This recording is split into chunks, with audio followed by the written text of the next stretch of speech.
Welcome everyone to my third attempt at making this video. Pop friction. Yeah. Deadly Class. Free comic book day from Image Comics. Deadly Class killer set. I've never read this comic until today. I have seen the show. I like the show. It's okay. It's a good show. If the entire comic is as good as this offering, then it's better than the show. This is a fantastic comic from Rick Remender and Wes Craig. Never seen anything by Wes Craig before this, but I have read several Rick Remender comics, mostly just Marvel stuff, and I've liked his stuff. And this is his. If the entire book, like I said, if the entire book is this good, this will be his masterpiece, and I'm going to check it out. It's an assassin school, an assassin high school. Not really an original concept. You know, there's some manga. What's it called? Assassination Classroom. And I've seen a little bit of that. Don't care much for it. But this, on the other hand, is fantastic. Starts out with him talking about how he's a square peg in a round hole, and everyone else tends to be a square peg in a square hole, or a round peg in a round, something like that.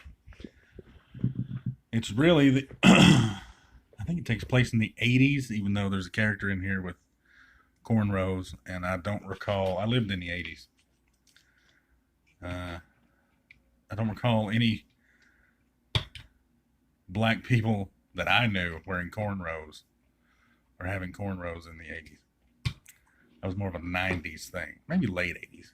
I think it takes place in like 85 though. Set in the real world because we got Fishbone. They're going to a Fishbone concert. But it's really all a commentary, this issue anyway, on art, artists, and creators in general. How art can change the world, which I found odd at the beginning because it's a bunch of assassins.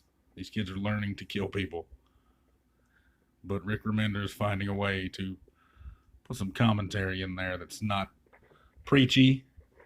It's not really political, which is unusual for a comic book these days.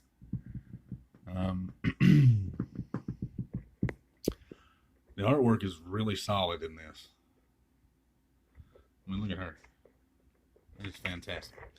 The storytelling from panel to panel is okay for the most. I mean, it does its job. I've seen better. I don't think you could take the dialogue out of most of this because there's so many panels and so much going on. You need the dialogue. Like this, like if you were just to take all the dialogue off of this, you would think he was mad at the lead singer of Loose Screws. I mean, I don't know. But it does its job with the dialogue. You certainly know what's going on. Like I said, they're at a concert, talking about art and all this, and people selling out, and how when people sell out, their original fans get all pissed. We all know it. We've all done it. We've all seen it. The original fans get pissed, no matter what it is. Comics, indie films, specifically music, though. It certainly happened a lot back prior to 15 years ago. Like if a band had a song on a commercial, fucking sellouts. Yeah. But why? But it's really all about why toil away hours and hours a day for years on end and get no reward for it. You should definitely make as much money as possible if you're creating something. That's why I don't like free anything. I don't.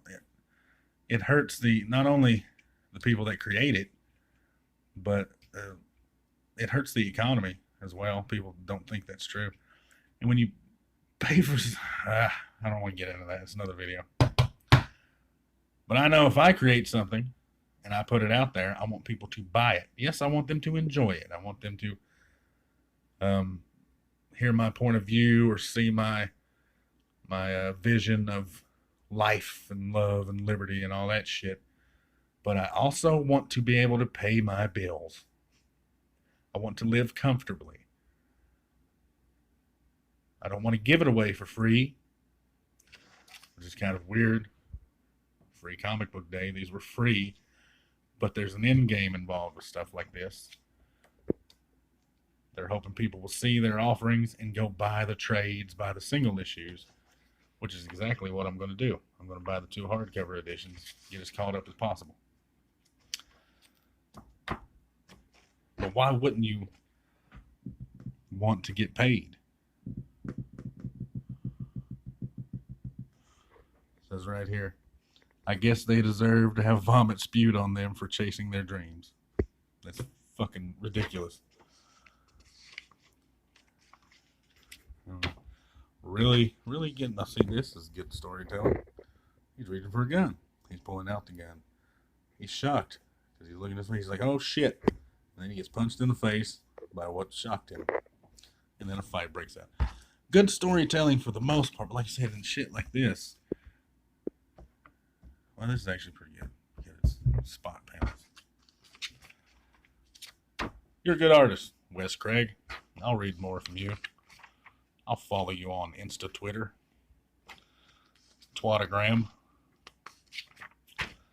Really good comic, man. I'm really going to check this out. There's the show. Like I said, it's pretty good. Like I said, cornrows. I don't remember that being a thing in the 80s. It was all jerry curls and flat tops and things like that. That's what I recall. Well, that's pretty good. Pretty good casting for the ones that are in the comic. I think most of them are. But some other stuff. Snot Girl. What the fuck? I haven't read any of this stuff. None of it. Heard this is really good. I do like the artist. What is his name? Tony Moore. One of the co-creators of The Walking Dead. And he only did like the first handful of issues. Tokyo Ghost. I got that coming up. Whenever I finish all this free comic book day shit. I've really got to get through it. Some more Wes Craig stuff. This is going to be on Netflix. Last Days of American Crime. They've been trying to turn this into a movie for 12 years, probably. It's finally happening. Here's the rest of the trades. That's all of them up to date. These have everything from here to here. So I'll get those, and then if I like it, I'll definitely pick up the next one and continue on. Rick Remender, you got a winner on your hands, but you've had several. But I think this is going to be your masterpiece, like for real. See y'all later. Peace.